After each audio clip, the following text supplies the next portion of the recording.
freedom, man. That's what it's all about.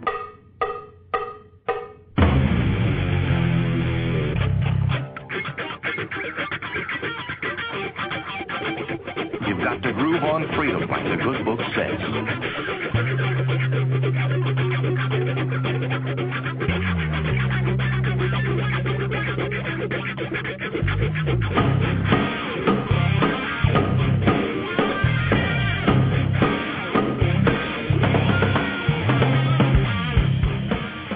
Welcome. You are listening to What on Earth is Happening. This show will discuss the topics of human consciousness, mind control, natural law, the occult, and all issues that affect the freedom of the people of Earth. What on Earth is Happening will endeavor to shine light upon the darkness of our world and to offer empowering solutions to the problems we face as humanity approaches its critical moment of choice. And now, here is your host, Mark Passio.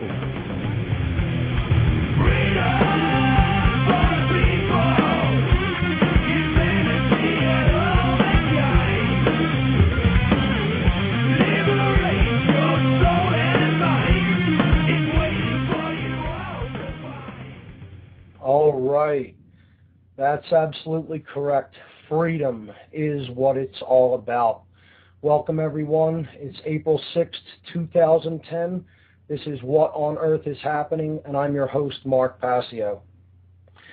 So I want to do a few things before we get into the topics of discussion for this evening. The first thing I want to do is give out the websites. My website is whatonearthishappening.com.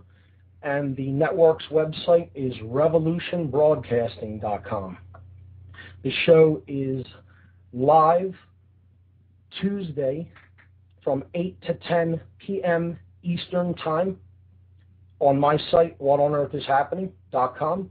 And you can listen in on Revolution Broadcasting from 8 to 9 on Tuesday evening, and from 8 to 9 on Thursday, they pick up the second hour. There was a little bit of confusion on the part of some people as to how the show was broadcasted on Revolution Broadcasting Network last week, so I hope that clarifies it for people. You can listen to all 2 hours live right on my website, whatonearthishappening.com.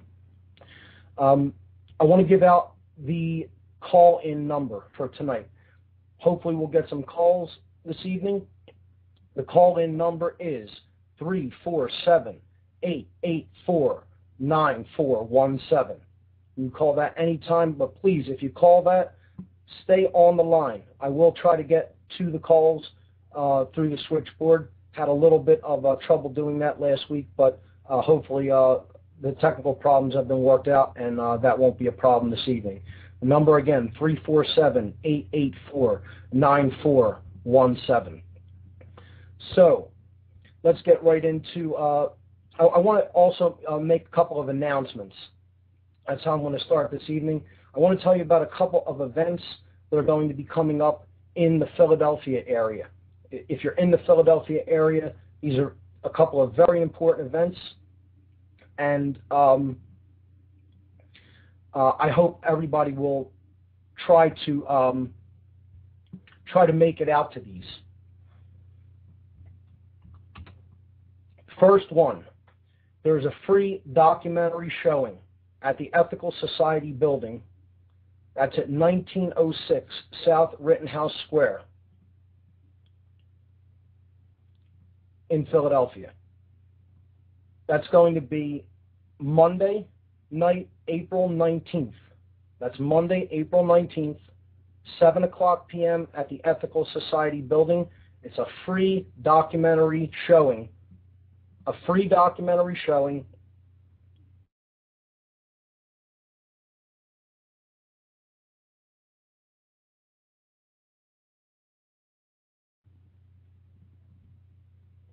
Free documentary showing of Aaron Russo's America, Freedom to Fascism. Ethical Society building, Monday night, April 19th, 2010, 7 p.m. This event is hosted by Truth, Freedom, Prosperity. Now, a lot of people in the Philly area who are involved in the freedom movement, they will be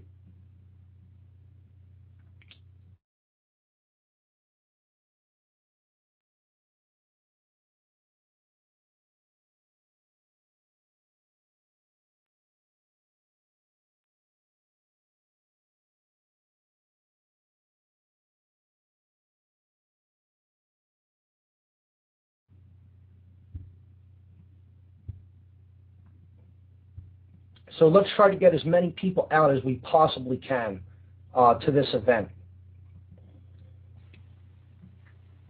I want to read a description of the movie. This documentary is about an honest search for the truth about the Federal Reserve Bank and the legality of the Internal Revenue System. Through extensive interviews with recognized experts and authority, the director shows an astonishing revelation of how the federal government and the bankers have fooled the American public by taking their wages and putting it in the pockets of the super rich. The director goes so far as to interview one of the masterminds of the IRS code, and you, the viewer, can draw your own conclusions as to how the system works. This is not a documentary filled with opinions, conjecture, or editorial comment. It's a documentary with a purpose, and that's to educate every wage earner about the Federal Reserve Bank, the IRS, how they got started, and where the money goes. It's extremely well done. It will make you laugh. It will make you angry. But most of all, it will inspire you to take action. So, again, this event is hosted by Truth, Freedom, Prosperity, Monday night, April 19th, 7 o'clock p.m. at the Ethical Society Building, 1906 South Rittenhouse Square in Philadelphia.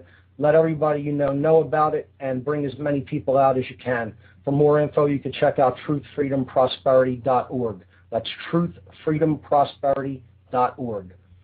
So the next thing I want to go to is another upcoming event in the Philadelphia area, and that is an extremely important event. This is the official End the Fed rally in Philadelphia. This is going to take place on April 24th at 10 o'clock a.m. to 3 p.m. And it's going to happen right at City Hall in Philadelphia on the west side, 1500 Market Street. So I want to read a brief introduction that I sent out through my mailing list earlier this week about this event. And the Fed Philadelphia March Rally and Concert, Philadelphia, PA, April 24th, 2010, 10 o'clock a.m. to 3 o'clock p.m. City Hall, West Side, 1500 Market Street, Philadelphia, PA. If you still don't understand how intricately related the Federal Reserve System is to the destruction of our natural freedoms, then you haven't really learned a thing. Or you've chosen to deliberately ignore it out of apathy, laziness, cowardice, or all three. Words are not enough. If you value your freedom and the freedom of future generations of humanity, take action and stand with us in courage at this event and become involved with this cause today. And the Fed is one of the most important things that is taking place in the freedom movement today. So get involved, research the Federal Reserve System. You can check out the website endthefed.us. And again, this event is it's going to have an outdoor rally with food and entertainment. There's going to be speakers. There's going to be musicians. Michael Badnarik is actually going to be coming out and speaking. He's always great to hear. Jordan Page will be playing his great brand of freedom-inspired music. So it should be a really good time. Hopefully we'll see a lot of people there. We really want to grow the End the Fed events and bring more attention to the general public that's largely still unaware of how the immoral fractional reserve banking debt system works in this country. So if you're in the Philadelphia area, please make sure to come out to these events and spread the information to all interested parties. Okay, so those are the event announcements. I'll give the call-in number one more time, 347-884-9417. So what I'll do now is just go into a very brief review of what I covered on last week's show, and then we'll get into the topics for this evening. So last week, we really began by getting into what is truth. We got into talking about how the quality of our lives is basically dictated by how much we harmonize with what actually is, with looking at what actually is and dealing with it effectively, coming into harmony with truth. The quality of our life will improve if we do that. If we do not do that and we sway away off the path of truth, the quality of our life decreases and we experience more and more suffering. This is simply how natural law works. We talked about problem solving, how if we're really to solve any given problem, we have to have enough information about the nature of the problem, about what the causal factors are of the problem that we're experiencing. If we don't have accurate and enough information about what caused the problems, we're going to be essentially powerless to solve those problems. So we have to look at the darkness, so to speak. We have to look at the so-called negative information of what is actually causing and creating the problems that we experience around us. We have to turn and confront those things and get down to the nature of the causal factors of the problem that we're experiencing if we ever hope to solve them. We also talked about that there's really only two reasons that people suffer. They suffer because they accept information which simply is not true, and they refuse to accept information which is true. So our ability to tell truth from falsehood is the most critical capability that the human race possesses in regards to what we experience and the quality of our existence. We also talked a little bit about the fundamental axioms, A-X-I-O-M, an axiom, the fundamental axioms that people hold in their lives that they refuse to let go of. They cling to them. An axiom is a proposition or a belief that is regarded generally as already being established, accepted, and self-evidently true. It's just, people just take it as, it just is this way. And unfortunately, most people's fundamental axioms simply are way off basis from the true nature of reality and the true experience as it is actually taking place on this planet. We also got into how important knowledge of self is. We need to understand that we are a reflection of the all. We are a reflection of the whole, of the universe itself. Accurate knowledge of self is accurate knowledge of the universe. We are a holographic, integral part of creation, and getting out of the mess that we're in as a species involves knowing oneself, understanding human consciousness, understanding how consciousness manifests itself, understanding how consciousness can come into balance and harmony, and also understanding how consciousness can become imbalanced and manipulated. So as a large part, an initial part of doing that, what I began to get into last week was the breakdown of the human brain. Understanding the human brain is a big part of understanding human consciousness.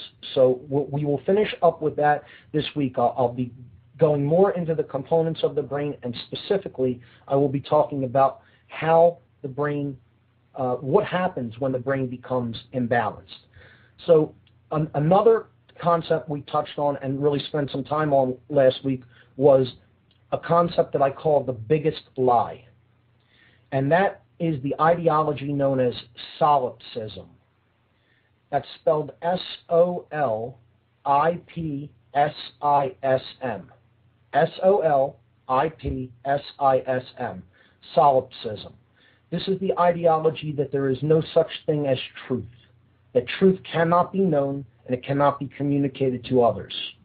And this is the biggest lie. And what I'm going to, after I go into some of the aspects of the brain and how the brain works and how it becomes imbalanced, I'm going to revisit the topic of solipsism and then maybe open up some discussion on this, because I want people to understand the ideology that this dangerous, the most dangerous philosophy on earth, what I call the biggest lie, solipsism, leads to. The other ideologies, that if you buy this lie, if you buy into this big lie, the other ideologies that it invariably leads to. So we'll get into that tonight.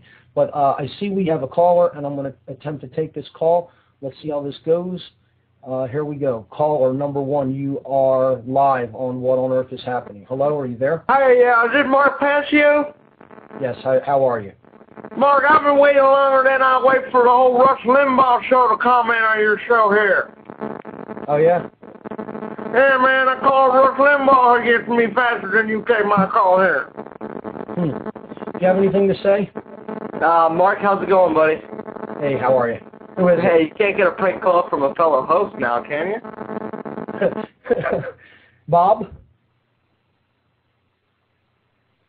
Well, whoever that was, are they still there? No, hung up. Well, if anybody wants to call and seriously discuss some of these issues, give me a call at 347-884-9417. So I'm going to go back into the human brain and talk about the structures within the brain and how the brain becomes imbalanced if we engage in certain modalities of consciousness. So, as we brought up last week, human brain essentially has 3 components. These are the reptile brain, the mammal brain, and the human brain. The reptile brain is otherwise known as the R complex. This is the brain stem. It's responsible for motor skills. It's responsible for our instinct for survival, and it's responsible for what's called the fight or flight response. Making a decision when confronted with a survival situation, whether you want to fight or run away. This is the stress mode of the brain, the stress complex of the brain. Okay? Above that, we had the mammal brain, which is responsible for us being able to experience emotions in the body. This is also called the limbic brain. That's L-I-M-B-I-C, the limbic system. So without the limbic system, a human being would not be able to experience emotion. And then there's the part of the brain that truly makes us human, and that's the human brain, or the neocortex.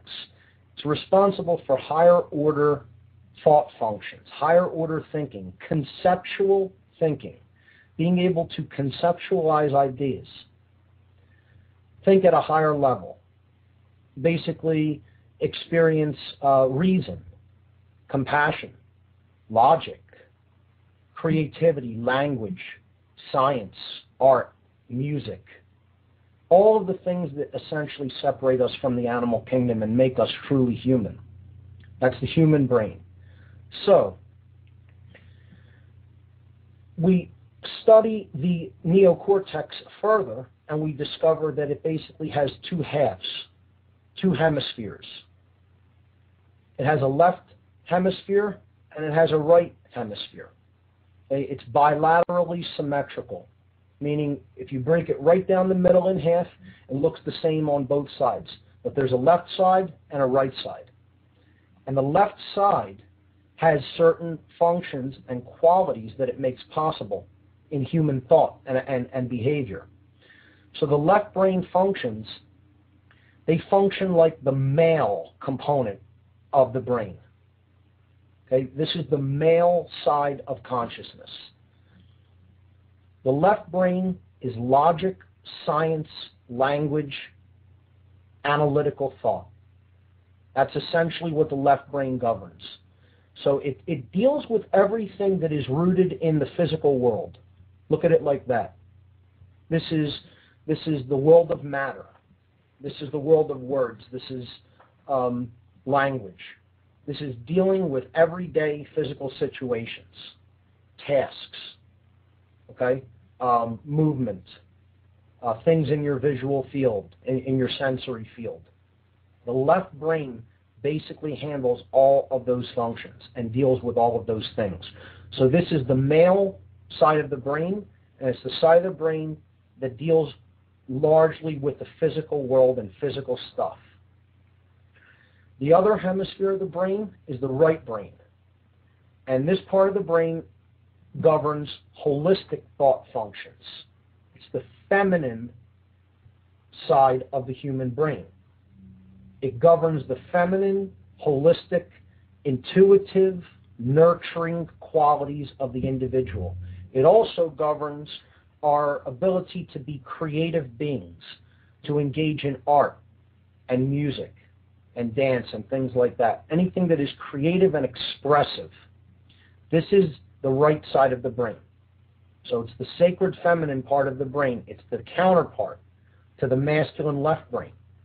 Neither one of these hemispheres should dominate the other, given a perfect situation, given a brain that's working as it should, given a brain that is balanced. It's important that we work with and develop all of those brain functions. It isn't that one side is good, one side is bad, that we should be all one way, or all the other, all left brain or all right brain. The idea is to have all of those functions in our repertoire of thinking, so to speak. Okay? We need to engage in all of them in balance. That's the key to a properly functioning brain and to really bringing consciousness online, so to speak. Okay? Now, what I want to talk about here before we get into some other topics and hopefully take some calls is I want the listenership to understand what happens if we engage in only left brain functions or only right brain functions. And what I mean by that, it's not necessarily only, but let's use the term in complete imbalance. That a person is largely engaged or living in, quote unquote, the left brain functions. They don't really engage in the right brain functions. Let's take that as the first example. So we talked about that there are three complexes of the brain and what they do and what they make possible. If a person, through their interactions with other people, through the media that they take in, through the kind of material that they look at, through their general behavior with other people around them, through their general experience in the world, if they become a person that largely engages only the physical world, never the creative, the intuitive, and the spiritual side of things, the left brain completely dominates the neocortical functions of the brain. Okay? And the right brain suffers as a result of this. Now, these two parts of the brain are connected. They're not really separate. They're connected through kind of a bridge in the middle of the brain, in the middle of the head, that goes in between the two hemispheres. This is called the corpus callosum. The corpus callosum. It sends information back and forth between the two hemispheres of the brain if the brain is working properly. If the left brain is chronically engaged in with little to no right brain activity, so again, the physical, worldly aspect, the part of the brain that deals with all the physical, worldly stuff going on around us, okay? Things, events, matter, and just pure everyday occurrences. And there is no deeper thought to anything that is holistic or creative or spiritual. Something happens to the entire neocortex. the whole neocortex starts to basically malfunction, and it starts to not act any longer in its intended role. So what I mean by that is the intended role of the neocortex, of the higher order thought center of the brain, the human brain as it is known, will become destabilized to a point where it will not act as the executive command center of the whole brain complex, the three complexes of the brain. So how you should look at this, or an easy way to understand this, is to just envision any company. A company has an executive officer that makes the executive command decisions about the direction that that company or business or organization is going to be going in. They're the CEO, okay, the chief executive officer. They execute, they make the basic decisions that execute the direction that the company is going to go in. If that CEO were suddenly to become so ill that he could not fulfill his obligations or responsibilities to the company, middle management would have to step in and take over those responsibilities. So let's look at the neocortex as this CEO of this company, and let's look at the other two brain complexes that are not as advanced, that are not as complex, that do not have the same capabilities as the neocortex, as middle management, junior management. Okay, let's look at it like that. Now, if the CEO, the neocortex, has become destabilized because it has gone into a state of left brain hemispherical imbalance, the left brain hemisphere becomes completely dominant over the right brain hemisphere, what happens is one of the other two complexes will start to assume executive control over the whole brain, and therefore essentially over the behavior of the individual. So I'll say that again. If the left brain hemisphere becomes completely dominant, one of the other two complexes in the brain, since the neocortex has now become damaged, it actually has become physically damaged. Neurons don't fire in the proper way. Neural connections aren't made in the proper way, and the areas of the brain actually become darkened. There is no electrochemical and neural activity in certain areas of the brain that there should be chemical and electrical activity if the neocortex is functioning properly and making good, reasonable executive decisions. Okay? So what happens when the left brain becomes dominant is the limbic brain, or the emotional brain, suffers the most, and it starts to shut down, not function as it should, by sending the chemicals that help us to experience our emotions into the body. Therefore, the person becomes largely emotionless and not truly capable of experiencing emotion in the same way that a healthy, holistically functioning brained person would experience and feel emotions in the body. This person then becomes governed, becomes owned by the R complex, the reptilian brain. Think about this now. Follow this through. The left brain, the part that deals with only the physical world, no consideration to the spiritual, no consideration to the intuitive, no consideration to the creative.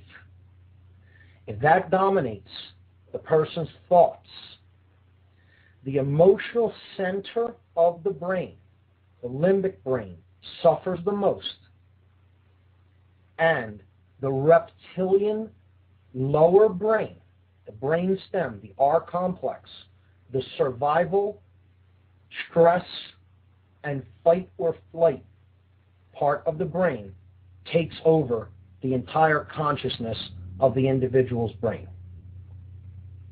It becomes the governing or executive controller of the brain, and the person is essentially living in the reptile part of the mind. That should explain a lot to a lot of people if they're paying attention about what is actually happening in our world, if you're paying attention at all. Now, a lot of people are imbalanced to the left side of the brain. I would say more people than are not. Most people probably have this form of brain imbalance in one form or another, to one degree or another. I want to talk about now what happens when the right side of the brain dominates. Okay, so now this is the spiritual or nurturing or feminine or intuitive side of the brain, the right brain hemisphere. If a person lives chronically in these types of thought functions and never really engages the physical reality, they're constantly in a high state of mind, constantly in the spiritual. They're never rooted. They're never grounded. Okay? They just don't really consider what's happening in the physical domain very important. They're always thinking of the other world. They're always thinking of the world to come. Okay? Or they're just always, wanting to live for basic pleasure, for, to not ever look at anything that is so-called dark or negative. They don't really want to engage problems. They want, to engage in escapism. Okay? Something also happens in the whole brain complexes, in all three of the complexes.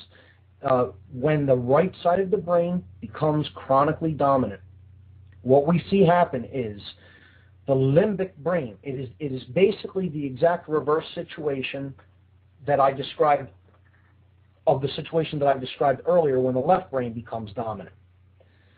When the right brain becomes dominant, the limbic brain, or the emotional part of the brain, basically runs haywire. The exact reverse of when the left brain becomes dominant. The emotional brain shuts down in that instance. When the right brain is dominant, a person is essentially a slave to their feelings and emotions. They can't really control that which is going on within them. They either live in fear, or they become somebody who really can't discern truth because they'll believe whatever they're told. They become far too passive. Okay? The left brain imbalance makes someone become far too aggressive. But right brain imbalance makes someone become far too passive, essentially allowing themselves to be walked on. This is because when the brain becomes imbalanced in this way, the reptile brain, okay, the R complex of the brain, essentially is shut down.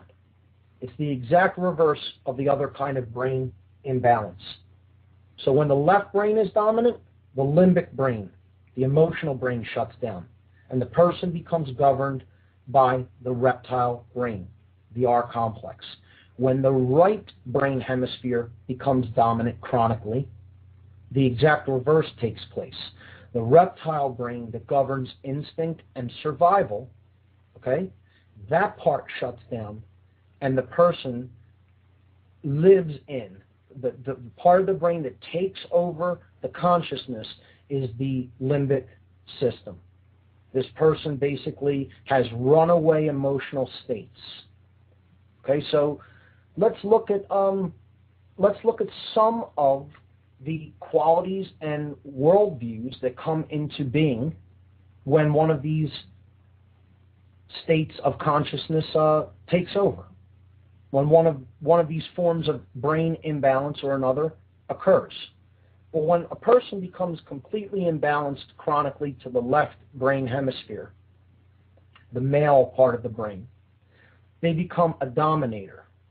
They want to control other people. They want to control other people's actions, the decisions that they make over their lives. Okay? They'll often become physically aggressive toward other people, okay, if they don't get their way.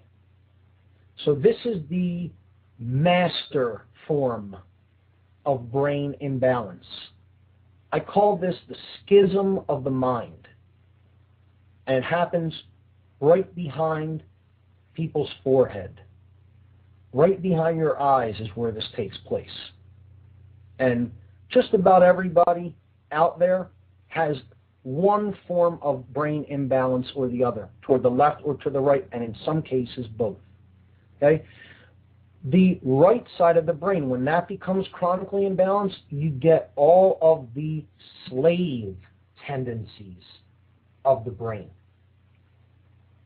So a person becomes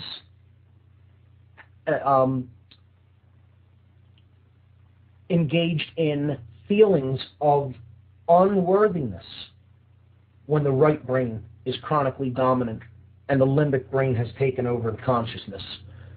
A person will become self-loathing,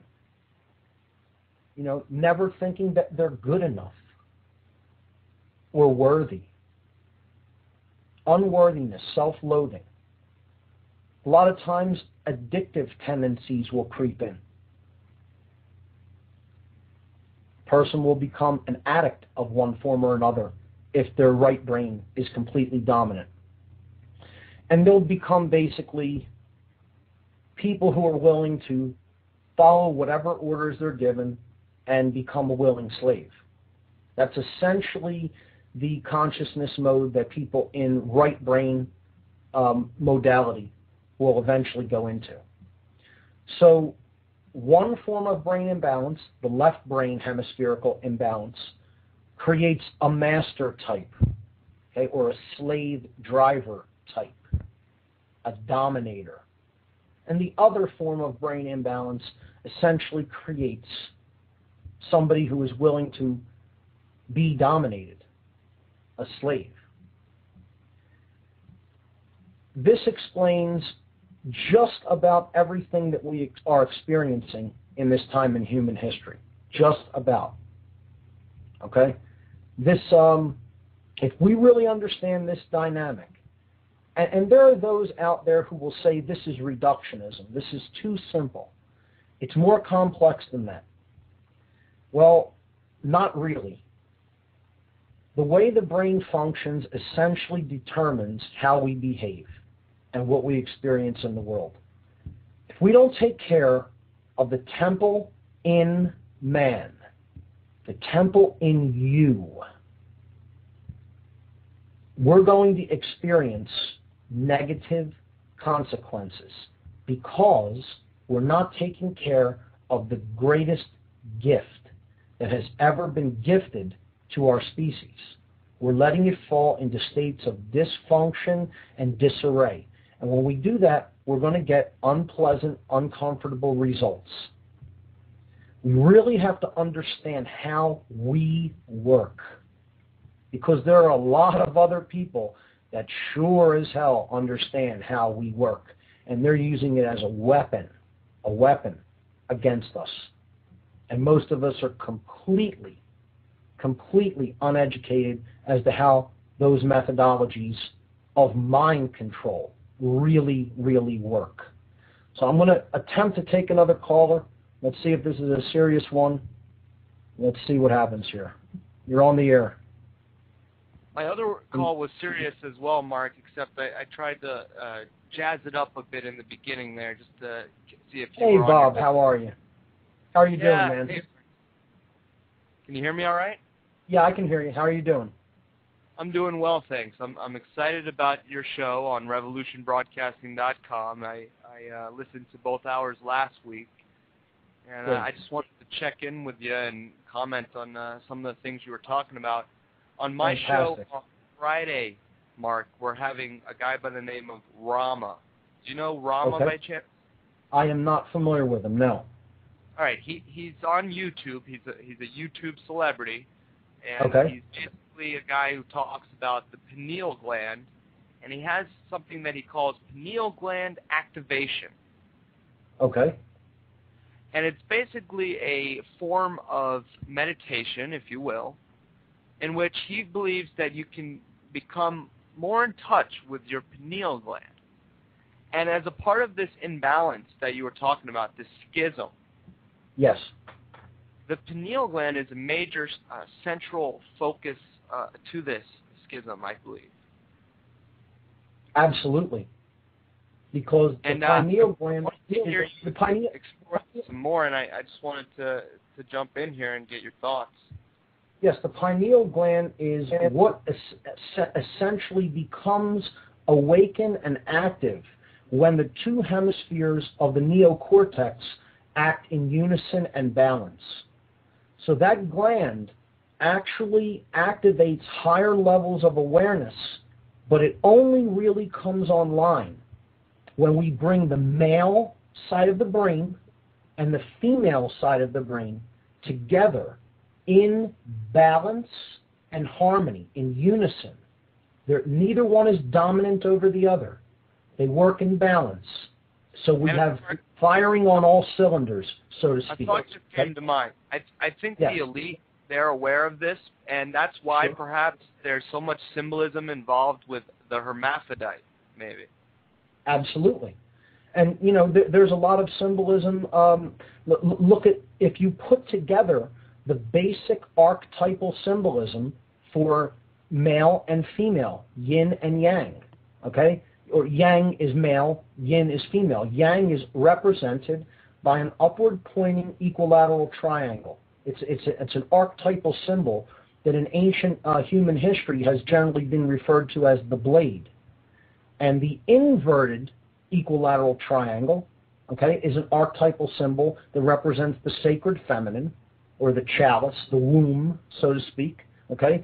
And that's called the chalice.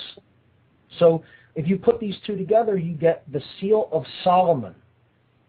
And the Seal of Solomon represents the left brain hemisphere in unison with the right brain hemisphere. This is also known as the Star of David in Judaism. An older name for it is the Seal of Solomon. And right in the word Solomon, you have the sun and the moon, soul and moan. Well, it's very interesting how the Rastafarians, Mark, they often quote King Solomon as being one of the wisest men, and they often claim that they found some cannabis in his grave. Sure. It's one of the shamanic and entheogenic substances that, if used in a context of awakening higher levels of consciousness, can produce that effect. It can actually help to balance the brain hemispheres. Not being used as escapism, not being used as just frivolous entertainment or enjoyment or escapism, but really being used to work on oneself. Cannabis can be an ally in that respect. Well, and that's how the Rastafarians use it. They use it in a ritualistic way. A lot of people don't understand just how the real Rastafarian religious teachings incorporates the use of cannabis, and now it's a more sort of prevalent thing because of probably the social conditions. You know, when you're tired of dealing with the man, when you get this sort of attitude of rebellion, you're going to want to kick back and escape a little bit. And that's almost a natural reaction that the powers that be are accounting for, and they are anticipating, and they want you to feed into that because they want you to be slaves. And if they keep you docile, they'll keep you slaves. That's the way they want you to abuse, to get into a habit of abuse with a compound like that. See, it can be used properly to balance the brain, but at some point, if someone uses it so chronically that they fall into a pattern of abuse, this will imbalance the neocortex through right brain hemisphere imbalance, which, as you just said, is basically the modality of a slave.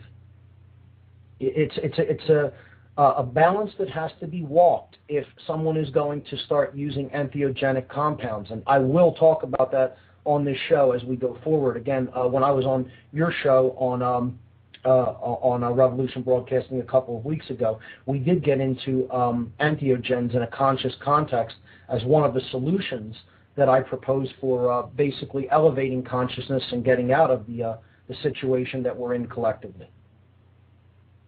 Very interesting stuff. And another thing came to mind when we were just talking about this, and that is the effect of fluoride in dumbing people down, getting them docile, also interfering with the unification of the left and right brain. That's absolutely correct. I mean, it will calcify. It will create a calcium layer on the pineal gland. This is a known effect of fluoride in all of its derivative forms that is added to over 68%, I believe the number is 65 to 68% of the drinking water reservoirs in the United States. And this is just totally unacceptable. This substance is a poison in any quantity and should not be being added to our drinking water in any way. It's just crazy. And there's no proven use of swallowing it. I mean, even any dentist or doctor that I've had try to justify fluoride can't explain to me what use it has in swallowing it. It's a topical thing that should be applied directly to the teeth. Now, Mark, yes. We can comment on all these things all day, but if I may, I had a side question that I wanted to bring to you, and then I'll let you go. And great show as always, by the way. Thank you. Sure. Go ahead. The thing is Tesla, and I know you're a student of Tesla, so to speak. Yes. I hear a lot of debate going on in the world today about Tesla and the idea of free energy. And when you say free energy, a lot of people can't really wrap their heads around that. Right. And I believe personally that there's going to have to be a paradigm shift where we move to a scarcity-based system of control to an abundance-based system. And the best example I can give of this is a test that Pavlov did with chickens, in which he provided his chickens with an abundance of food and water so that whenever they were hungry or thirsty, they would just go to the dispenser and there would be food and water always there. Well, he observed their behaviors and they acted, normal. They would go when they were hungry and they would get some food or water whenever they needed. And they always knew it was going to be there. When he introduced the concept of scarcity to their food and water system there, their behaviors changed. He could get them to hoard, which became a new concept. Hoarding was something they weren't doing before. He could get them to steal. And when there was times he could get them to fight one another or even kill one another for the food. So all these aberrant behaviors occurred as a result of controlled scarcity. Yeah, we have manufactured scarcity. I absolutely agree. I've said this a million times, and I'll say it a million more. The control of energy and resources is the control of people. And energy is one of the biggest ways that we are controlled. And oil is essentially the currency that is running the world. It's what's making everything that we base our civilization upon go. What Tesla discovered is that we don't have to have this scarcity and lack-based energy system that people always war over, okay? Because, again, like you said, once they're put into a scarcity-based mindset, they go right into the reptile consciousness, right into the reptile mode of the brain. You know what the ultimate manipulation of scarcity-based mind control is? What's that? The scarcity of safety or our lives. And that's part of the fear mechanism with false flag terrorism and all these other things. If they Sure. can get you to fear because you have a lack of security, scarcity right. of security. It's another way to look at this. And it's everywhere. When people fall, when people fall for that, they will always be living in the R complex of the brain. They will always be in that fight or flight mode, the stress mode, the fear mode. Very interesting. To go back to Tesla and what he realized was possible, what he had proven was possible, is that we could hook energy systems right into what he called the wheelwork of nature. When we talk about free energy, specifically when I talk about free energy in relation to Tesla's technology, I'm not talking about some of the more advanced energy extraction from the quantum vacuum or what's called zero-point energy. Now, Tesla may have experimented a bit with that, but essentially the Tesla technology, free energy, quote unquote, is what I call shared free energy. Okay? This is basically taking energy reserves from places that nature naturally stores it and then bringing it to the places where we need to use it. How Tesla envisioned doing this was by taking the energy that the sun naturally bombards the earth with through the solar wind, okay, the ions that basically bombard the earth's magnetosphere, they're stored. This electrical energy is stored in the earth's ionosphere. Okay? And Tesla had a methodology to be able to bring this energy down to the earth. He would tap this voltage potential and actually bring it down through a transceiver, and then it would be able to then direct that energy to whole regions of the earth. Now, I'm not talking about through wires. This was all wireless. You would have been able to actually plug whatever devices you needed. You could plug your home into the ground because the earth would be acting as the store. The earth would be acting as that store of energy, like a giant capacitor. He had a method to actually make the earth into one huge capacitor by using the electrical energy stored in the ionosphere. And he knew how to do this over 100 years ago. And it was squashed by the financial interests of his time. And it was squashed by the people who began the Federal Reserve System. And J.P. Morgan, of course, and Rothschild, they come to mind. Now, the question I get, though, from people that can't wrap their heads around post-scarcity way of thinking is how come they wouldn't want to use this technology? Because if it's such a great idea and if it really worked, of course they would want to do it because it would be a great business venture, right? I would imagine so. I mean, they don't want to level the playing board. You know, they don't want third world countries to be able to come up to our level of technology and the understanding that goes along with that technology, because an even faster awakening would be on their hands. And that's largely why they don't want it. You know, it's also, I could relate a little anecdote. I've mentioned this in some lectures I've done on Tesla in the area. I think Tesla understood we weren't really going to acquire this capability until we came up to a higher level of consciousness. And he may have backed off himself in a lot of ways. That's talked about in the Tesla community. I went into an event one day, and my girlfriend and I were a little early for it, so we went into a bar. And we sat and we were just sitting around. I had a drink, and we were getting ready to go to this concert. And I sat there, and I was starting to talk to a gentleman at the bar. And he seemed like he was, somewhat kind of aware of some things. And for some reason, we got onto energy. I don't know how it got brought up, maybe gas prices or something like that. And he started talking about that he was also aware of like some free energy technologies that have been brought up and discussed, and he had heard about Tesla. I told him about how I'm involved with a group that works with Tesla technology. And I asked him, I just said, hey, think about this scenario for a minute. What if we did implement free energy technology the way Tesla envisioned it? We could bring energy down from the ionosphere, send it all around the world. Everybody would have essentially free electrical energy that they could tap at any time, any place. I said, think about the economic models that the Middle Eastern countries are based upon. Their whole economy largely is based upon their oil exports. So what do you think would happen to those nations and all of the people in them if suddenly oil became largely worthless? And you know what his answer was to that? Can you guess what his answer might have been? Let's see here. No? You know what he said to me? He said, who cares?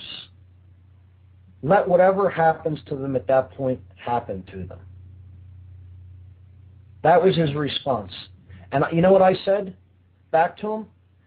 That's why we can't have this yet. That's why.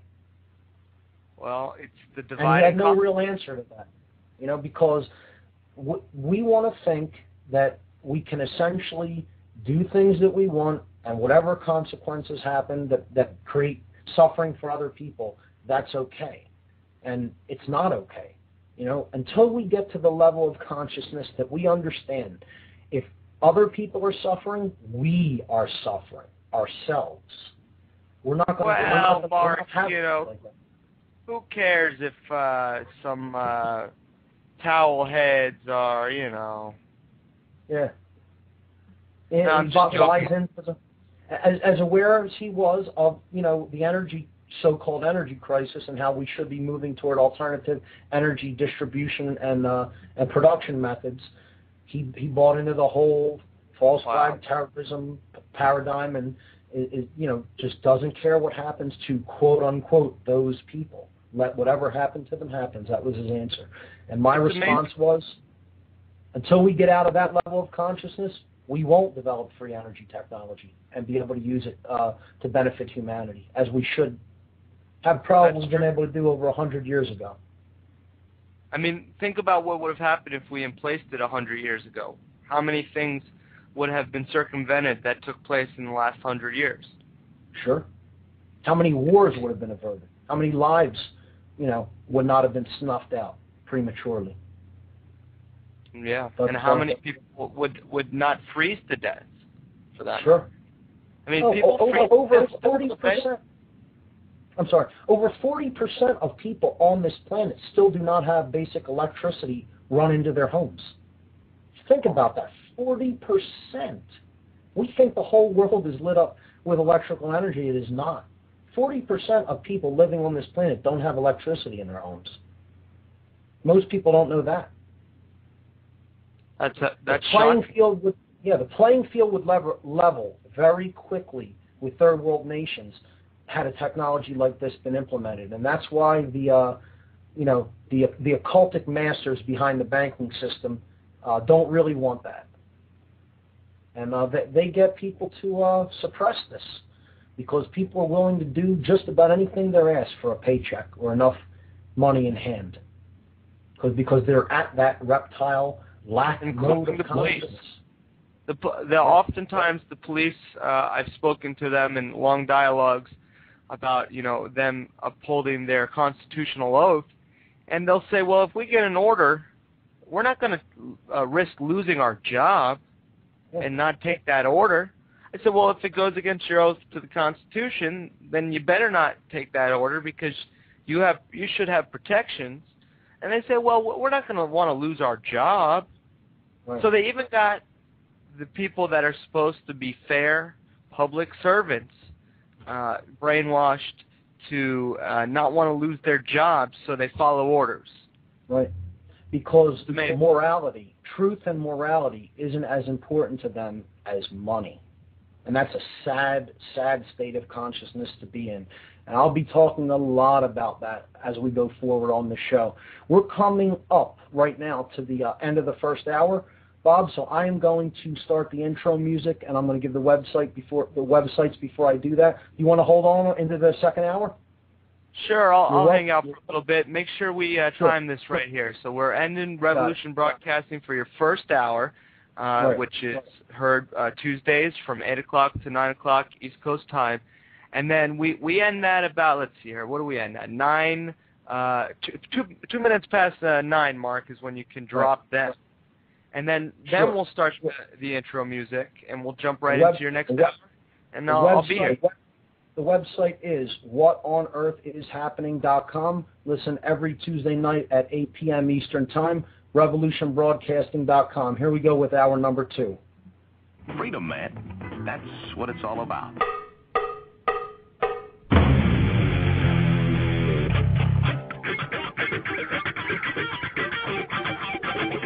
You've got to groove on freedom, like the good book says.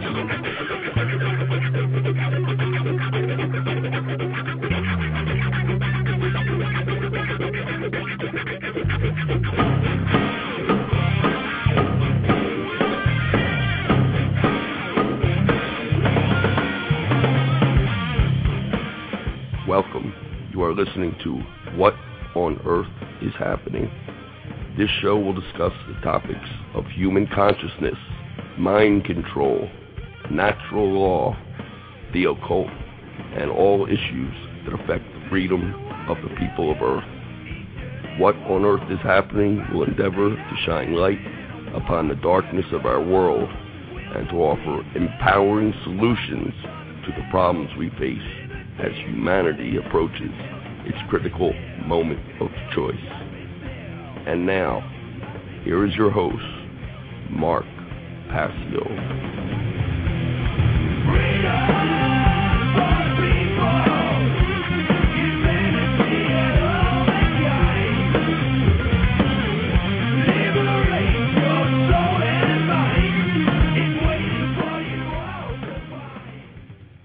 All right, this is What on Earth is Happening. I'm your host, Mark Passio.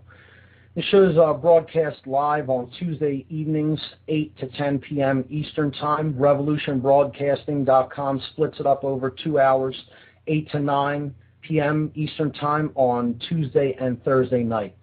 So what we've been doing in the first hour is kind of reviewing some topics, and we talked about the human brain a lot in this segment, and how the brain becomes imbalanced toward one brain hemisphere or another, and what that basically creates in our experience. We also discussed what happens when we diverge from an understanding of what actually is taking place in the world, when we refuse to acknowledge and admit truth into our lives, how the human experience becomes degraded when that happens. And when we come into harmony with truth, and when we accept it and basically live according to the principles of natural law, the human experience essentially flowers, opens up, and really becomes something that is really worth participating in, and of a much higher quality than if we exist at lower levels of consciousness.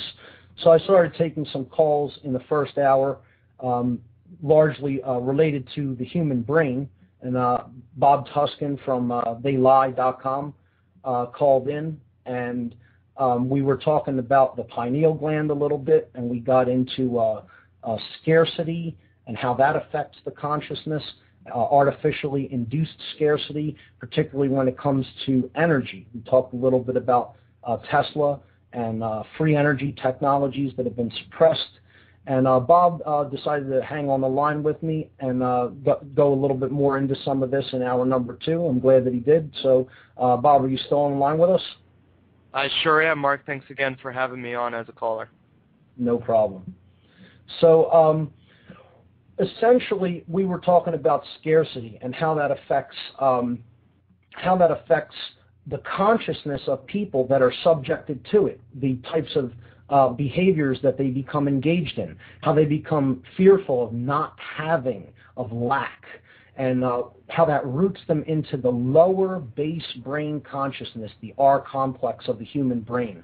And we left off the previous hour talking about, in particular, and this is a topic I could go on and on about, and I will as the show progresses. But we had started to mention police and the mentality that many of them have, that as long as their paycheck is present and as long as that's not threatened, they will follow whatever orders they are given and continue to do things that really they don't have the right to do, like usurp other people's constitutionally protected, and I might add, God-given rights and freedoms. And as long as a paycheck is flowing into them, that the morality of those issues simply do not matter to many of them. The old idea, I was just following orders. You have any more that you'd like to add to that or say about that, Bob? Well, you know, that just doesn't cut it, and we've seen that after the Nuremberg trials. But the Nuremberg trials did not represent what was going on with Operation Paperclip. You see, while we were publicly making an example, it's the old sleight of hand trick. It's, you know, look here, while really we're just underground promoting the same sinister sort of things. And I really strongly believe that to take orders or to justify something because of taking orders is probably one of the scariest things that we can ever deal with. And what comes to mind is what is it? It's slipping from my head. The Milgram experiment. Okay. Are you familiar with the Milgram experiment? No. Okay, this is going to blow your mind, all right? So they took two people, all right, and they told these people that they were going to be involved in a scientific experiment. And one of the people was to be the question asker, and the other person was to be the person receiving the questions, okay? All so the one person goes, they randomly choose whoever's the asker and who's the answerer, okay? And once they do that, they put whoever's answering the questions in one room and whoever's asking the questions in another. Now, they tell the person who's receiving who's giving the test rather, that the other person is hooked up to an electric shock. So whenever they're answering a question incorrect, they are to shock that other person and increase the voltage of the shock as that person got more and more incorrect answers. And I have heard of this experiment. I was not familiar with the name of it, but I have heard of this. Yeah, I'm sure it's pretty famous. I figured you would have been. So let me just finish it, and I'll get your take, because I think it's very telling to what we were just talking about here. Sure. Basically, what happens is every time the person, raises the voltage, they hear the other person in the other room, connected obviously because it's connected to an intercom, either make a scream or increasingly be in more and more pain. Yes. And even though they're about to, according to what's in front of them, shock these people to unbelievably toxic levels of electricity, they continue to administer the experiment simply because they're told by the person in the lab coat that if they stop, it will compromise to keep going. But they don't, even though they hear the person screaming and death and pain and eventually stop screaming, they keep going. And do you know how many people went all the way until the end? I would say almost all of them. I would say, I'd guess over 90%. That's shockingly true, Mark. And they did this experiment originally, I think 20, 30 years ago, and it was only like 85%. And they did it more recently, and folks, we're no better off than we were then. We're worse off. More people nowadays were more likely to take the orders, and even though they thought, and you should see the videos on YouTube. Just look up the Milgram experiment. They have videos of people. You know, some people are freaking out. I mean, this is one of the most moving things that I've seen in a long time, and it just goes to show you how much people are victims to this authority-based mind control. Is this M-I-L-G-R-A-M, Milgram? Milgram, I believe that's correct. Okay. What this really gets down to is personal responsibility. People want to claim that someone else is ultimately responsible for their own behaviors, and this just isn't true. You are responsible for what you do. No one else is.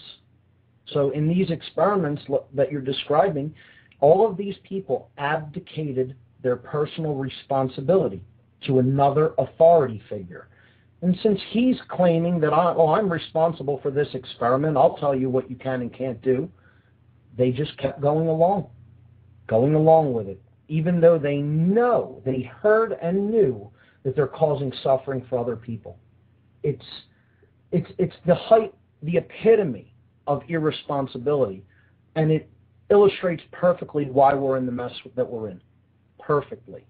So thank you for bringing it up. It's a great example. And that's really one thing that we're going to stress over and over and over again on this show is total freedom. Total freedom means nothing else than total responsibility. If we're not willing to take total responsibility for the actions that we take in this world, in our own lives, we're never going to have freedom.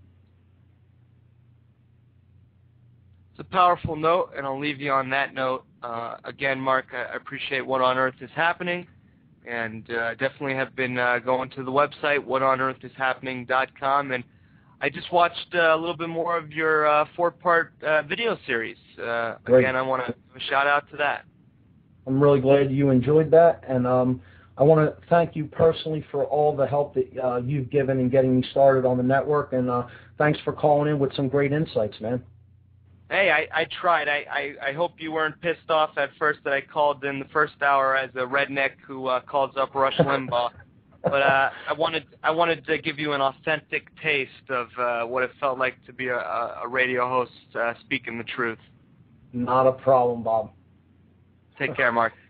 You take care, man. Bye-bye. All right, so that was Bob Tuskin of theylie.com and Truth Be Told Radio. Definitely stay tuned and listen to his show. He's on every weeknight between 10 and midnight on revolutionbroadcasting.com. Again, my website is whatonearthishappening.com. And just going to reiterate some announcements that I went through in hour number 1 of this show, because I think it's really critical to get people actively involved and mobilized in the truth and freedom movement, particularly in the Philadelphia area. I mean, this is the home of freedom in this country, where a lot of the founding fathers met and discussed ideas and really laid the groundwork for freedom in this country that we've fallen so tragically off the mark from in the modern world. But we still have the chance to get back on track, and we're only really going to do that if we come together as a community and really embody the principles of truth, of natural law, and of love, because that's what this is ultimately all about. Freedom is based in the dynamic energy of love.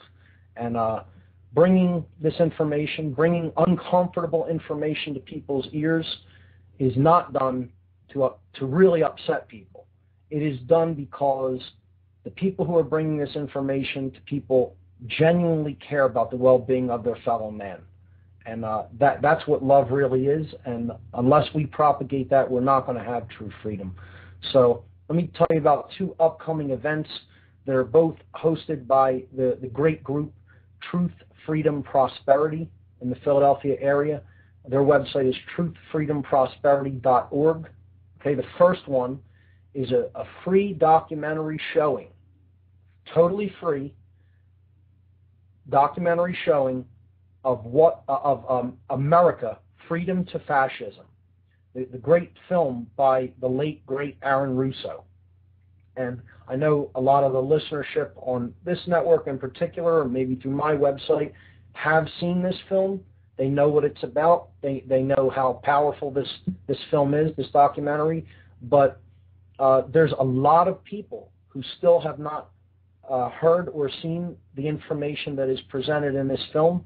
And we really want to try to get a lot of people to come out, invite friends, invite family members, and come out to see this documentary. It's going to be held Monday evening, April 19th at 7 o'clock p.m. sharp at the Ethical Society Building, 1906 South Rittenhouse Square in Philadelphia. Okay? America, Freedom to Fascism, free documentary screening, Monday, April 19th, 7 o'clock p.m., Ethical Society Building, 1906 South Rittenhouse Square, Philadelphia. The next event that I want to bring up and announce is the official End the Fed March and Rally in Philadelphia. This is the official End the Fed March and Rally in Philadelphia. This is going to be held Saturday, April 24th, 10 o'clock a.m. at City Hall, Philadelphia City Hall, on the west side of the building. That's where the gathering will initiate. 1500 Market Street. And there's going to be a march down to the Federal Reserve Building. There is going to be, following that, an outdoor rally with food and entertainment. And there's going to be speakers, and there's going to be a concert. So Michael Badnarik will be speaking at the event, and Jordan Page is going to be playing his great brand of freedom-inspired music. So come out. Please stand with us, encourage, and end this immoral, monstrous institution known as the Federal Reserve System. We really need people to not show fear. Okay, that's what these people feed on. They want you to be afraid of them. You need to look at them in the eye and tell them you're not afraid of them. And I'm talking about, let's face it, the very institution that was behind the exploding of a president of the United States head in full daylight view in front of the general population. Let's make no mistake about that. We know that Kennedy, through his beginning, setting the process in motion to print interest-free money of this country, that's the reason, the main reason that he was taken out. And the Fed definitely had a hand in that. I'll say it. And nonetheless, we need to stand together in solidarity if we're ever going to make any real change happen. So words aren't enough. That's the message I sent out through my mailing list this week regarding this event. You can't just say you don't want something that you know is immoral in the world. You have to take action and actually get involved, educate other people, bring information, educate other people, understand the Fed yourself, and then educate other people about it. So please come out to this event, April 24th, 10 a.m., City Hall, Philadelphia. So with that, I think that's all for the announcements. I see we have another caller. I'm going to take this call. Let's see. Caller, are you there? Yes, Mark, it's Kevin, actually. I think you know me from Germ Bookstore. Kevin, how are you, man? Good. I just wanted to say, in addition to the conversation that you gentlemen were just speaking of when it came to specifically abundance and scarcity, I just kind of wanted to interject an Aristotle quote that I've come across recently, and that's, poverty is the parent of revolution and crime. So these things have been, it seems like everything's been like happening before, and it's all happening again. Very profound. Yeah, people take desperate actions when faced with desperate measures and scarcity because, again, their consciousness goes right downward into the R complex of the brain, and you can't really make good executive decisions. You can't make good reasonable decisions based on reason, when the reptile brain governs the actions of the individual. And there's a physiological basis to that. It's very interesting when you get into how the brain-body complex works together. When you drop into the R complex of the brain, the fight-flight response, okay, all the blood leaves, not all of it, but the blood flow generally leaves the torso and the head, and it goes to the extremities. I touched on this last week, because you need to make a decision about whether you want to stand and fight or flee. So all the hardness and all the energy is needed in the muscles, in the arms, and in the legs, the extremities. So you don't have richly oxygenated blood flowing in the torso, so you're more prone to physical diseases in the internal organs, and you don't have blood flowing in the head to the degree that you normally do, so you really aren't using the brain in the capacity that it's intended for, and you can't really think. You're in total fear mode, and that is what scarcity, artificial, manufactured scarcity, does to the human consciousness. And make no mistake, that's one of the biggest methodologies that they're using to control people. It sure seems so, yeah. Money almost seems to be like a scourge. They Live seems to be like the perfect analogy to exactly what's going on. It's just that the true horror of that film is when you like leave the theater and you look around at the world around you and you see that like we're all kind of doing it to ourselves. It's also reminiscent of Idiocracy. Sure. Two great films. In particular, They Live. That is probably my favorite science fiction film that has ever been released. But it's not really science fiction. It is allegorical fiction. It's a fiction that really tells a tale about what's taking place around us in the real world. My wife always had a quote about how films are a reflection of the fears of the society at large, particularly horror films. Yeah, I agree. Art often imitates life. Not necessarily the other way around. Yeah. So, it's been brought to my attention that sometimes I'll use a word and some people may not be clear on the word. So I want to try to watch that and check myself on that, just so I'm not using terms that people may not understand, and then I just go over it or bring it up again, and I'm still saying something that they don't really get. So I want to just go back to the word I just used, allegory. A lot of people may not know what an allegory is, maybe many will, but what an allegory is, and this is spelled Allegory, okay? An allegory is a story that can be interpreted to reveal some type of hidden meaning, which is typically a moral lesson. Okay? A hidden meaning, and it typically contains a moral lesson, or it could be a political lesson. So this is something that is similar to like a parable. It's a fictional tale, but it's really telling us something about events that are really playing out in the real world around us, and it contains, moral information in the tale. So it's structured to teach a lesson.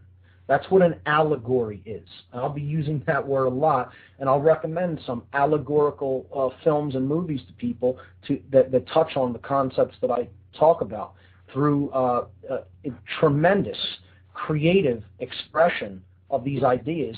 And it's a great way, I feel, to get these ideas across to people, because when it's done in a creative way, people go into the receptive mode of thinking, in the right side of the brain, the intuitive brain. And art and creativity is a big part of that. So allegories are powerful ways to get messages into people's consciousness. And They Live is certainly one of them. And I think one of the best modern allegories that I've seen in recent times was Avatar.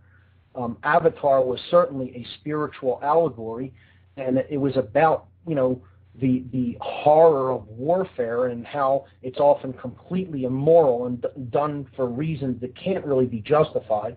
And I think, the destruction of indigenous lands and the indigenous peoples as well, and how the basic plight of indigenous peoples everywhere against companies that are constantly out to gain more land. Yeah, and resources. That's absolutely correct. Yeah. And it's very telling that most U.S. military bases didn't want that film shown anywhere on their grounds, because they understand the power of allegory for reaching the human mind and specifically for reaching the human conscience. And they don't want soldiers understanding that message. They don't want it seeping into their consciousness, because they want to keep them right where they have them, in a total state of mind control. Yeah, just because you're paranoid doesn't mean the Matrix doesn't already have you. Right. On that note, thank you for having me on. I want to get back to listening to you. I really thank you for calling in, man. Always a pleasure to talk to you, Kevin. Thank you. Take care, man. Okay. So, let's see. What can we go into next? Made the announcements about freedom to fascism and the Fed. We talked about the human brain. When Bob Tuskin called in, he talked about the pineal gland. So let's get into that a little bit, because this is intricately related to structures in the brain, and this is really related to brain balance. So in the last hour, we talked about brain imbalance. Okay, let's talk about what happens when the brain hemispheres are balanced. Okay, so when you bring the left and right brain hemispheres into conjunction, into unison, into harmony, one brain hemisphere is not dominant over the other. You have a balanced brain. The human neocortex, the higher order thought center of the human brain, acts in its proper role as the executive command center, the executive functions of the whole brain complex. Okay? That is as it is intended to be. That is a healthy, functional, fully functional human brain. The person isn't governed by an out-of-control emotional state, nor are they governed by total fight-flight response and stress mode and the desire to control other people. So when the brain is balanced, a person is neither a master nor a slave, not a master of others, nor a slave of others. They are a master of themselves. They have achieved a state that I call dominion. This is self-ownership, self-governance, self-rulership. In other words, that being isn't divided anymore amongst themselves. As they think, so they feel, and so they act in unison. The three modalities of consciousness, thought, emotion, and action, come into harmony with each other. And the third eye, or what has been called the one eye, the all-seeing eye, the human pineal gland, which is exactly in the center of the head. It's inside what's called the middle chamber, which is the limbic brain. The limbic brain has a lot of different components in it. The emotional part of the brain that generates the chemicals that help us to feel the emotions that we experience in the body. You have The hypothalamus is in the limbic brain. You have the hippocampus. You have the amygdala. You have the pituitary gland. And you have the pineal gland. So this is like a cone-shaped gland directly in the center of the head. If you looked at a person straight on, right at their face, it would be a little bit above the eyes, right in the middle of the head.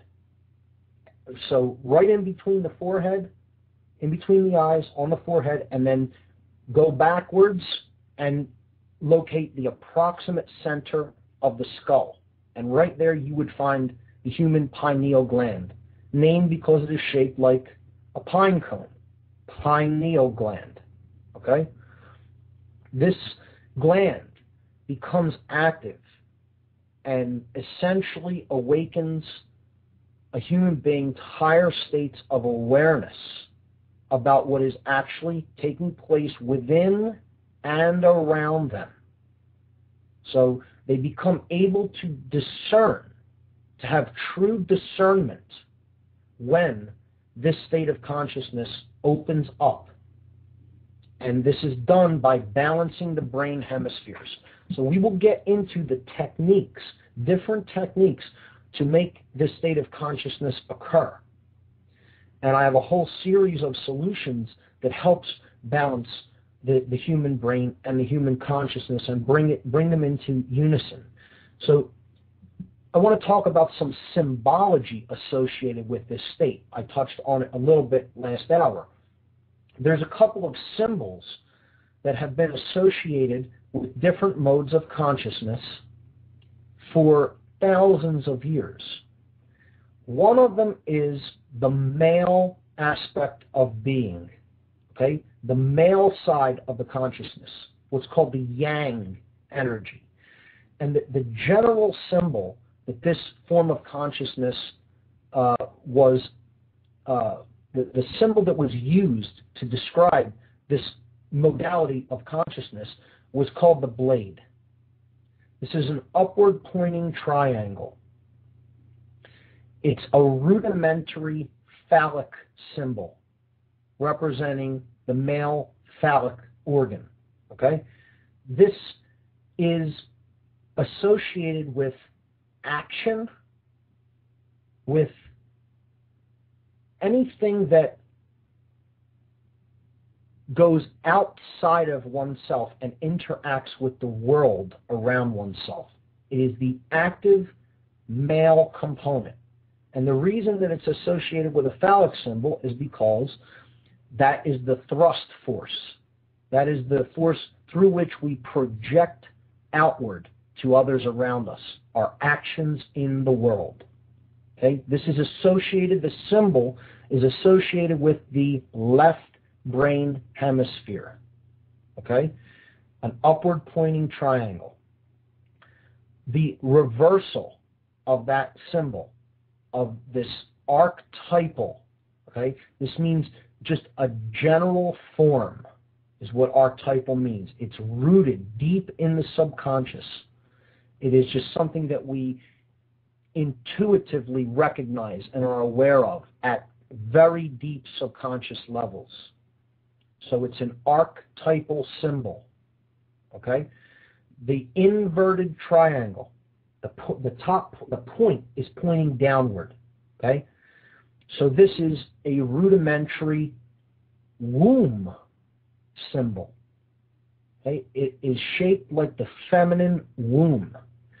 This inverted triangle is known as the chalice in different ancient symbolic systems. This is the sacred feminine energy. This deals with emotional states. It deals with the right brain hemisphere. Okay? This is the part of the part of the consciousness that is looks inward. Okay? This is the internal aspect of consciousness. So it is largely dealing with our emotional states. And when we bring these two together, we have a very recognized symbol in different cultures. And it's been used throughout the world to describe the state of consciousness when one has a balanced brain. Now, that's not always the way it's used, but in general, that is the archetypal symbol known as the Seal of Solomon. And it is the interlocked, not one on top of the other, not, both of them completely intersecting, the interlocked blade and chalice.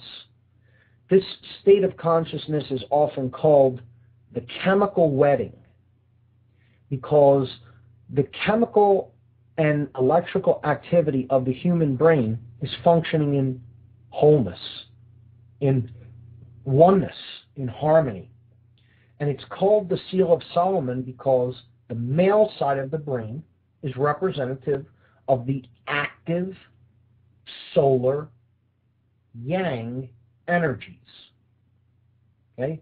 The action is associated with the sun and daytime.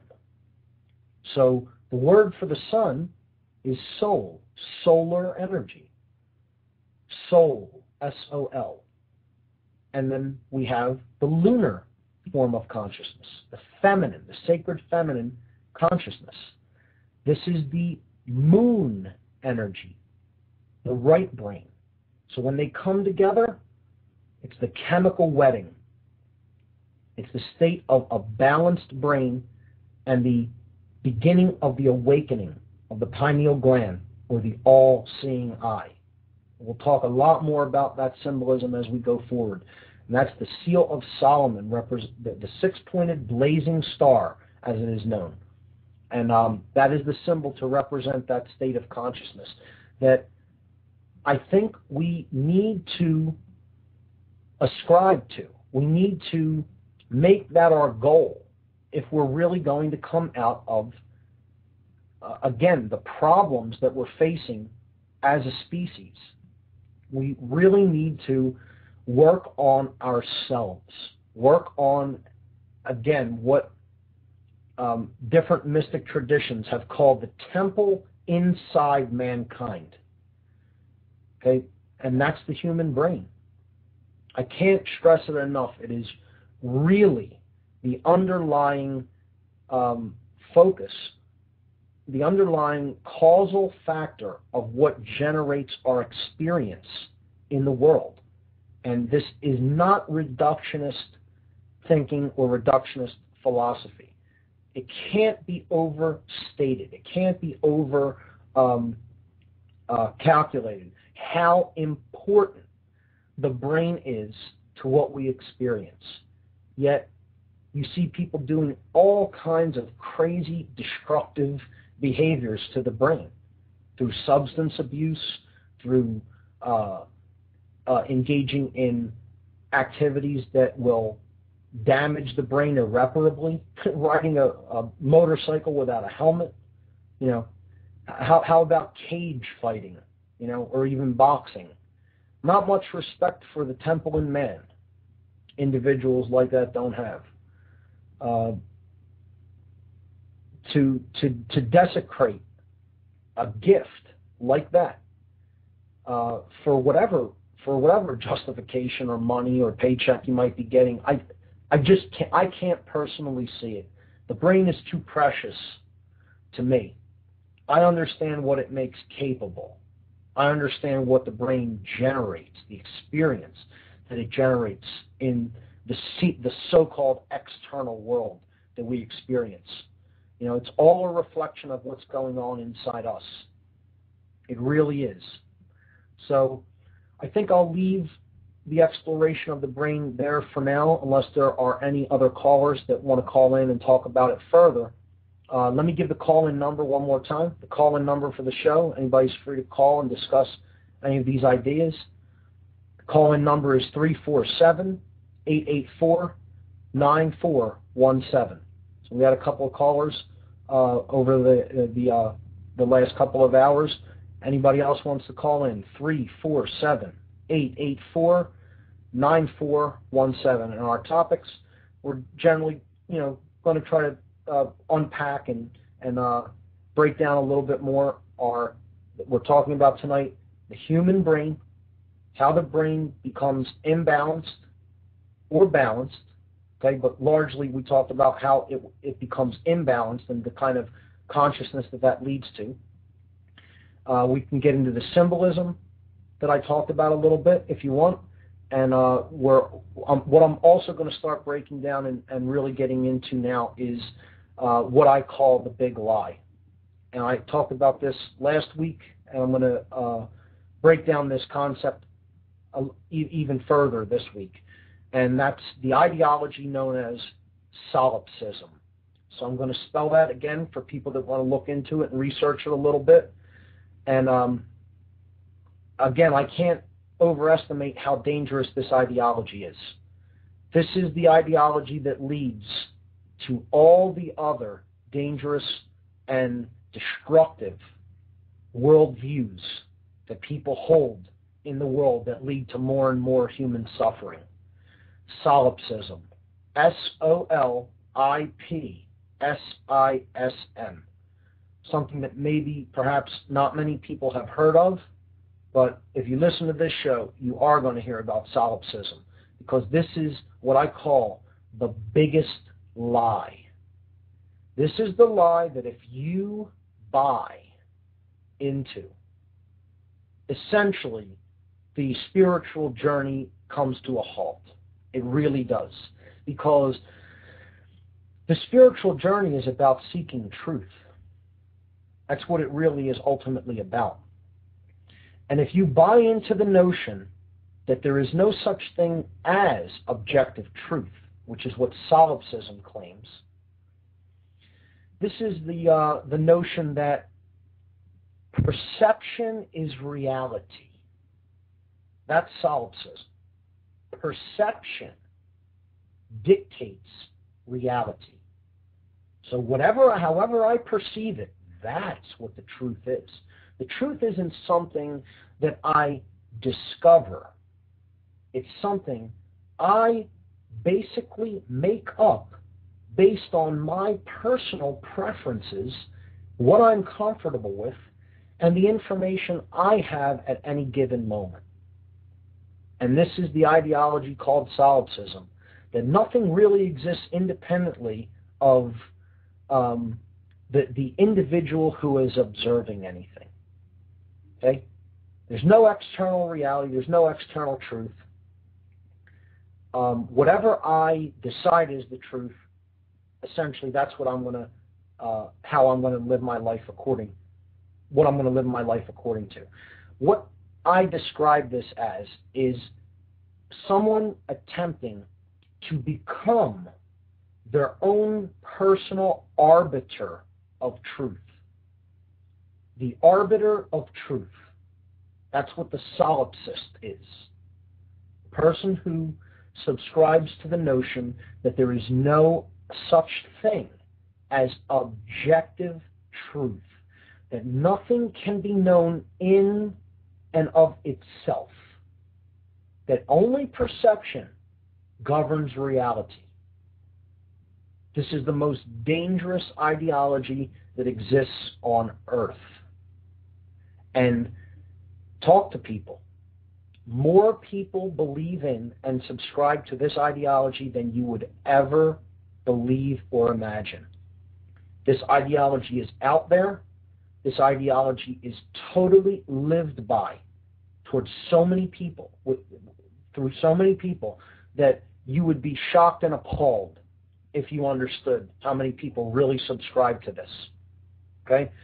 And if you're a subscriber to that ideology, I've said this before, and I'll say it again, there's no point in you even bothering listening to this show.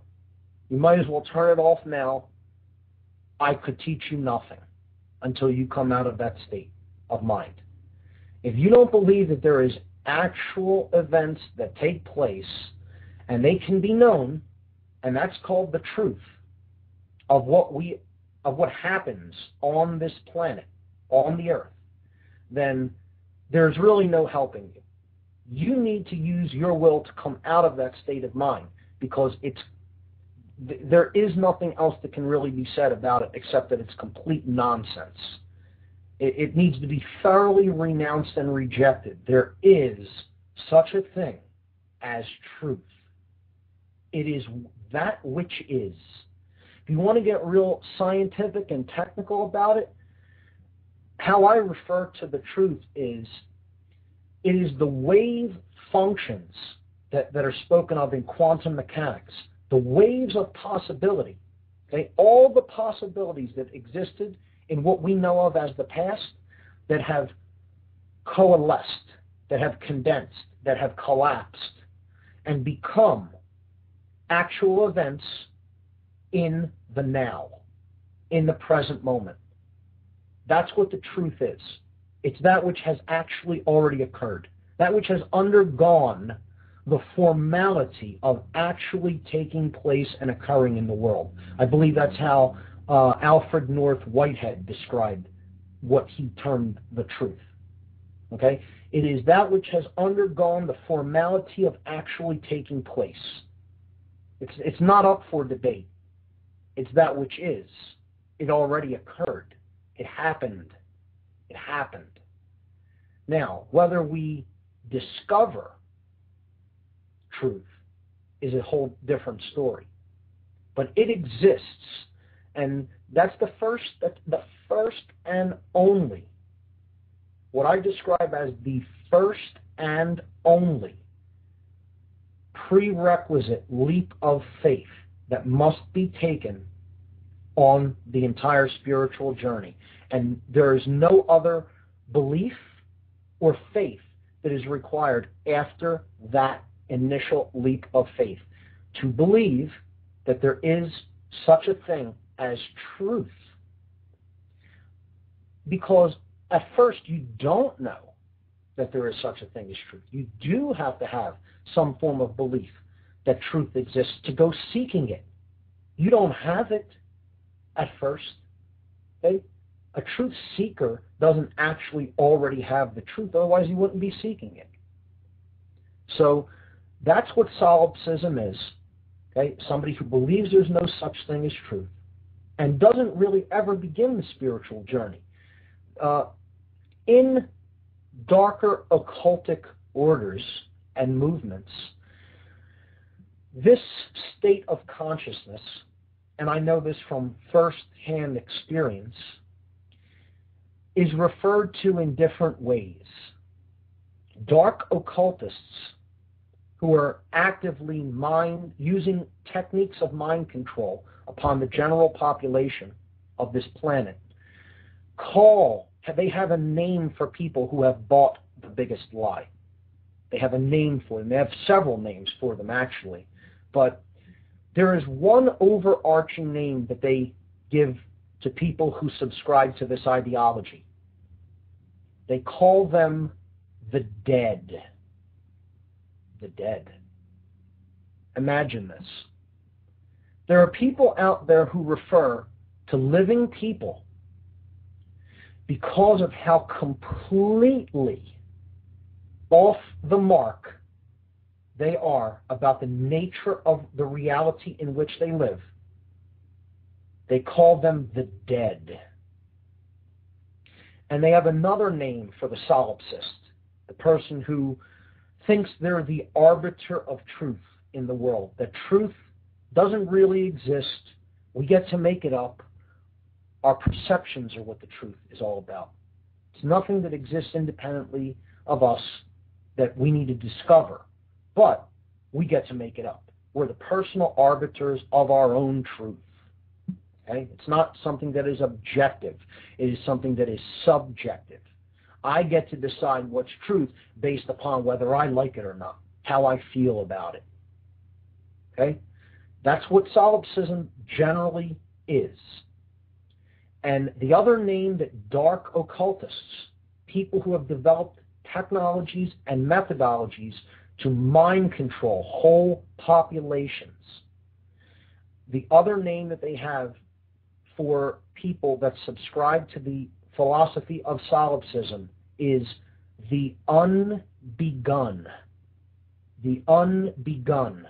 or the uninitiated, or in other words, those who have not begun. Because subscribing to solipsism means you have not begun the spiritual journey toward truth. And dark occultists want people in that state of consciousness. They want them there. And they have a lot of them there. Okay? So I want to talk about now the ideologies that solipsism leads to. The ideologies that accepting the biggest lie leads to in life and in the world. Okay? Well, if there is no such thing as truth, most solipsists believe that there is no such thing as God. So atheism goes hand in hand with the ideology of solipsism. Some would say atheism is the root of solipsism and solipsistic beliefs, and some would say atheism flows out of solipsism, the idea that there is no truth, therefore there is no God. Or vice versa, there is no God, therefore there is no truth. Okay? Solipsism is the idea that I get to determine, based on my personal preferences, what truth is. Therefore, it leads, inextricably leads, invariably leads, unwaveringly leads to an ideology known as moral relativism. Moral relativism. Solipsism leads to moral relativism. This is the notion that there is no such thing as objective right and wrong. No such thing. Since there is no truth, no objective truth, a solipsist claims, there is no such thing as objective morality. No such thing as objective morality, because after all, if I get to determine what truth is, I also get to determine what morals are. What is moral, what is not moral? It's based on my personal preferences. What's good for me is good. What's bad for me is bad. Doesn't matter how it affects anybody else. I get to make it up. After all, there's no truth. After all, there's no God, so there's no such thing as natural law consequences for our actions and behaviors, right? So that's moral relativism. There's no such thing as objective morality. Morality is completely subjective and based, once again, in the perceptions of the beholder. This is complete and utter nonsense. Nonsense. Of course there is such a thing as moral right and moral wrong. This is why we have so many people taking all the immoral actions that they're taking in the world, stomping completely crazed on other people's natural human rights, as if it doesn't matter what they do to them. As long as a paycheck is flowing in, as long as they can transfer the responsibility to someone else, a commanding officer or a politician or a banker or anyone who signs their paycheck. Okay? This ideology of solipsism invariably, when one subscribes to it, leads to moral relativism. And when you get moral relativism, other interesting things start to crop up. Once you have that, that's the beginning of the slide down into 100% total tyranny. Okay, because if there's no such thing as right or wrong, nothing anybody really does to anybody else matters. So you get ideologies like social Darwinism, the idea that the evolution of the species is determined by the best socially prepared to deal with anything that may be occurring in the culture. So a higher strata or class of society has the right to rule over, conquer, and even kill and destroy lower classes below it. Social Darwinism. You get things like eugenics, killing people based on your assessment of their breeding worth and their gene pool worth, like we saw during the Third Reich in Nazi Germany and other oppressive police state regimes throughout the world. And invariably it leads to totalitarianism and total tyranny. And we're going to get into that more. We'll unpack all of these ideas and concepts as this show progresses. But I'm going to leave it off there for now. I think that's given people a lot of things to think about. I'm glad we had some callers this hour. Please come out to these events that are planned in Philly that I mentioned earlier. And I'll see you guys next week right here on What on Earth is Happening. I'm Mark Passio. My website is whatonearthishappening.com. The network is revolutionbroadcasting.com. I'm signing off. I'll catch you guys right here next week.